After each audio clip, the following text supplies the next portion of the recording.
Thailand ভ্রমণের এর আগের পর্বে তোমাদের আমাদের ডিনার ক্রুজের এক ঝলক দেখিয়েছিলাম এবং বলেছিলাম পরবর্তীতে এই ডিনার ক্রুজের একটি কমপ্লিট ভিডিও চ্যানেলে পোস্ট করব। তো আজকে আমাদের এই রয়্যাল প্রিন্সেস ডিনার ক্রুজের ভিডিওটি তোমাদের সাথে শেয়ার করতে চলেছি। তো আমাদের ডিনার ক্রুজের যে মেনুগুলো আছে তার মধ্যে সবথেকে আকর্ষণীয় হচ্ছে এই চিংড়ি মাছগুলো এবং তার পাশে এই ঝিনুকগুলো রাখা আছে। দুটোই খাওয়ার এবং দুটোই বয়েলড, এবং পাশে যেটা দেখতে পাচ্ছ এটা অ্যাকচুয়ালি বিফ স্টেক, যারা বিফ খায় তাদের জন্য এটা রয়েছে। তো এই স্টেক দিয়ে বিফ যেমন করে যারা খায় তারা খেতে পারে। এছাড়াও কিন্তু রয়েছে দেখো এখানে বিভিন্ন রকমের ড্রাই সালাদ রয়েছে, এখানে জুকিনি থেকে শুরু করে চেরি টমেটো, এছাড়া লেটুস, এখানে তোমার সুইট কর্নও রয়েছে, শশা তো রয়েছে, শশা তোমরা খেতেই পারো। আর পাশে রয়েছে খুবই ডেলিশিয়াস বিভিন্ন টাইপের সুশি, যেটা আমি অবশ্যই ট্রাই করবো এবং সব কটা ট্রাই করবো, কারণ সুশি খাওয়ার আমার খুব ইচ্ছে। থাইল্যান্ডে এসেছি, সুশি খেতেই হবে। তার সাথে বিভিন্ন রকমের মানে ড্রেসিং রয়েছে, মানে তোমার সসেস রয়েছে, কিছু পাউডার মানে মশলা রয়েছে, এগুলো দিয়ে খাওয়া যায়। এবার দেখো কোল্ড কাটস, এটা এরকম সসেজ এবং সালামি কাটস রয়েছে, এটা মেনলি চিকেনের মধ্যে রয়েছে। এটা রয়েছে পটাটো স্যালাড, পটাটোর মধ্যে খুব সুন্দর একটা হোয়াইট সস মেয়োনিজ দিয়ে করা। এটা রয়েছে মিক্সড মাশরুম স্পাইসি সালাদ, দেখতেই পাচ্ছ মাশরুম দিয়ে একটা স্পাইসি সালাদ করা হয়েছে, মাশরুমের সাথে ভেজিস রয়েছে। এটা রয়েছে স্পাইসি ভার্মিসেলি সালাদ, কিন্তু এটা দেখে মনে হচ্ছে এটার মধ্যে কিন্তু স্কুইড দেওয়া রয়েছে, দেখেই মনে হচ্ছে। পাশেরটা রয়েছে পাপায়া সালাদ, দেখতেই পাচ্ছ স্প্রাউট দিয়ে পেঁপে দিয়ে একটা ভেজ সালাদ, তার মধ্যে একটা সস রয়েছে। এটা রয়েছে টম ইয়াংকুং, একটা স্পেশাল স্যুপ যার মধ্যে কিন্তু চিংড়ি মাছ আমি দেখতে পাচ্ছি। এবার চলে এসেছি ফ্রুট সেকশানে, এখানে বিভিন্ন রকমের ফ্রুটস, ড্র্যাগন ফ্রুট থেকে শুরু করে সমস্ত কিছু রয়েছে। বিভিন্ন রকমের পেস্ট্রিজ রয়েছে দেখতে পাচ্ছি, দেখো এখানে এরকম চকলেট পেস্ট্রি রয়েছে, বিভিন্ন পেস্ট্রি রয়েছে। এবার মেনুতে আমরা ঢুকে পড়েছি মেন কোর্স সেকশানে। প্রথমে এখানে স্প্রাউট স্যালাদ একটা দেখতে পাচ্ছি, তারপরে রয়েছে থাইল্যান্ডের স্পেশাল পাড থাই নুডলস, যেটা কিন্তু শ্রিম্প দিয়ে বেশ সুন্দর বড় বড় চিংড়ি দিয়ে, আরও মনে হয় চিকেনও রয়েছে, সেটা দিয়ে খুব সুন্দর গার্নিশ করা রয়েছে। এরপরে দেখো এখানে ফ্রাইজ রয়েছে, ফ্রেঞ্চ ফ্রাইজ রয়েছে, আর একটা কি রয়েছে যেটা হচ্ছে Dolly fish fry, Dolly fish fry, এই যে এটা হচ্ছে প্রথমে ফ্রেঞ্চ ফ্রাই, আর একটা এখানে ডলি ফিশ ফ্রাই রয়েছে, যার সাথে একটা টার্টার সস রয়েছে নিচে। এছাড়া দেখো এখানে যেটা রয়েছে সেটা হচ্ছে stair fried broccoli with oyster sauce, এই যে অয়েস্টার সস দিয়ে ব্রকলি স্টিয়ার ফ্রাইড রয়েছে। এইটা রয়েছে কিন্তু একটা চিকেনের আইটেম, অনেকক্ষণ পর চিকেন পেলাম, চিকেন মশালা, এটা ইন্ডিয়ান স্টাইলে তৈরি করার চেষ্টা করা হয়েছে। এখানে স্টিয়ার ফ্রাইড চিকেন রয়েছে, খুব সুন্দর দেখতেই পাচ্ছ।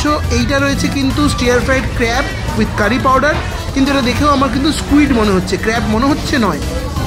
এটা কিন্তু চিকেন ইন ব্রাউন সস, এটা কিন্তু থাইল্যান্ডের স্পেশাল একটা সস, ব্রাউন সস দিয়ে চিকেনটা করা রয়েছে। দেখতেই পাচ্ছ খুব সুন্দর একটা কালো জিরে এবং কালো তিলের একটা, সাদা তিলের একটা ব্যাপার রয়েছে।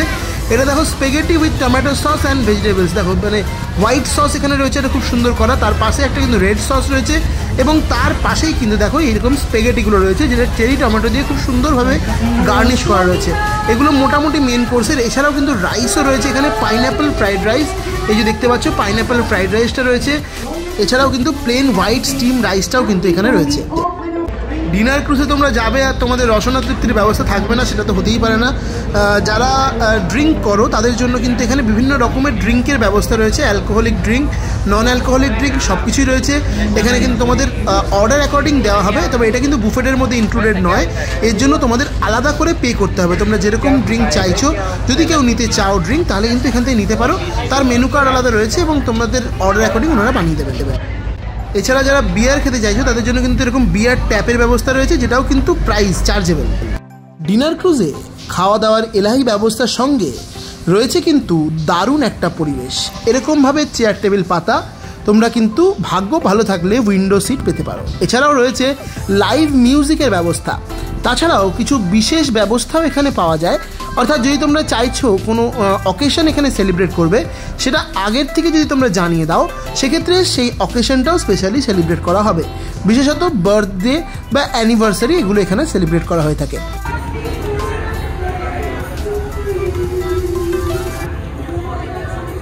পেছনে চলছে লাইভ মিউজিক, তার সাথে জানলার বাইরে এরকম সুন্দর একটা ব্যাংকক শহরের দৃশ্য, জাস্ট দারুণ একটা অনুভূতি, একবার না আসলে কিন্তু বোঝা যাবে না।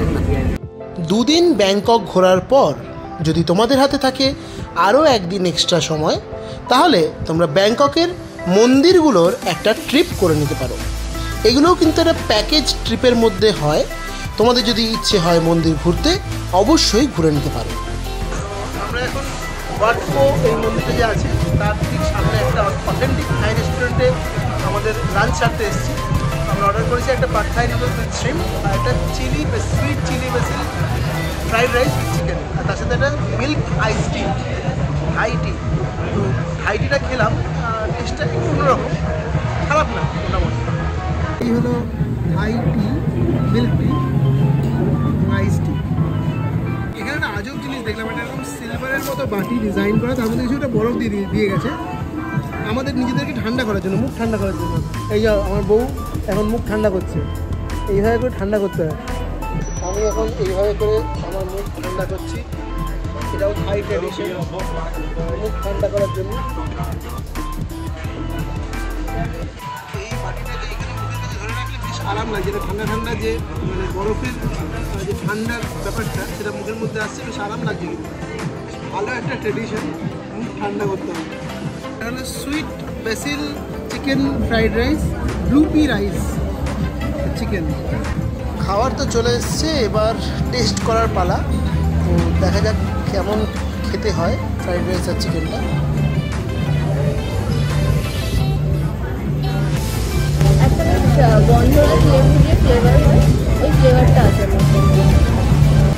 এটা হলো পাড থাই নুডলস।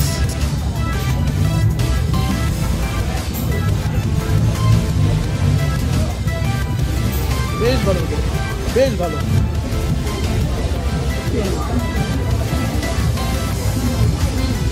বউ বলেছিল কল্যাণীতে নিয়ে যেতে অরুণ মন্দির দেখানোর জন্য, আমি বললাম কি দরকার, অরিজিনালটাই দেখিয়ে দিচ্ছি। সারাদিনের মন্দিরের সফরের পর যদি ক্লান্তি আসে তাহলে একটু বিশ্রাম করে সন্ধেবেলা চলে যেতে পারো থাইল্যান্ডের লোকাল মার্কেটে। জামা কাপড়গুলো বিশেষ করে এখানে দাম বেশ কম। যারা ফ্যান্সি জামা কাপড় পছন্দ করো তাদের জন্য স্বর্গরাজ্য থাইল্যান্ড। ফ্যান্সি জামা কাপড় যারা কিনতে চাইছো তারা ভিজিট করতে পারো থাইল্যান্ডের ফেমাস প্ল্যাটিনাম মলে। 4 তলা এই মলটিতে তোমরা প্রচুর জামা কাপড়ের সম্ভার, নিত্য নতুন জামা কাপড়ের সম্ভার পেয়ে যাবে। তো আমরা এখন প্ল্যাটিনাম মলে KFC একটা পেয়েছি, তো এখানেই একমাত্র ঠিকঠাক চিকেন পাওয়া যাবে, মানে আমাদের তো ভাবতে হবে না অন্য কিছু আছে কিনা। তো সেই জন্য আমরা এখানে চলে এসেছি এবং এখানে নিয়েছি একটা চিকেন কম্বো, যেটার মধ্যে 2 পিস ফ্রাইড চিকেন এবং 3টে চিকেন উইংস আছে, আর একটা রাইস, চিকেন রাইস, আর তার সাথে আনলিমিটেড কোল্ড ড্রিঙ্ক রিফিল আছে। যতবার ইচ্ছা, আমি নিজের সেলফ রিফিলিং পয়েন্ট আছে, যতবার ইচ্ছা গিয়ে রিফিল করতে পারি, পুরোটাই আনলিমিটেড। সেটা চিকেন ফ্রাইয়ের সাথে কম্বো। ফ্রাইডের প্রাইস নিয়েছে আমার 159 থাই বাত, আর রাইসটা 69 থাই বাত। তো এখানে আসলে তোমরা KFCতে খেতে পারো, সেফ চিকেনই পাবে এবং ভালো টেস্ট। এই প্ল্যাটিনাম মলে এরকম বডি মাসাজ চেয়ারের ব্যবস্থা রয়েছে। প্রাইস লিস্টটা এরকম 20 বাতে 10 মিনিটস, আর 50 বাত 25 মিনিটস, আর 100 বাতে 60 মিনিটস।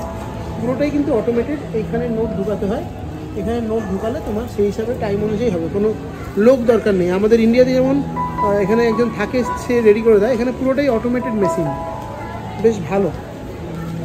প্ল্যাটিনাম মলের বাইরে আরও একটি মার্কেট থাইল্যান্ডে খুব ফেমাস, সেটা হলো প্রাতুনাম মার্কেট।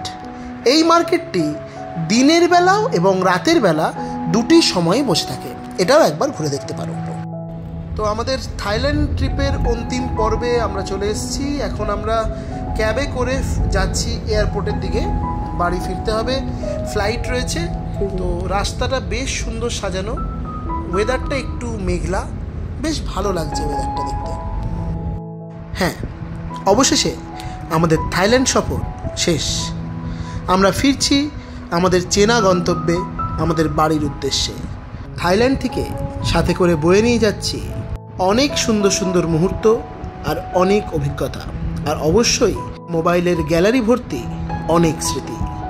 যখন ফ্লাইটে করে দেখতে পাচ্ছিলাম সুন্দর ব্যাংকক শহরটাকে আলোয় ঝলমল করছে, তখন শহরটাকে বলতে ইচ্ছে করছিল, আবার ফিরবো ব্যাংকক, আবার একদিন দেখা হবে তোমার সাথে।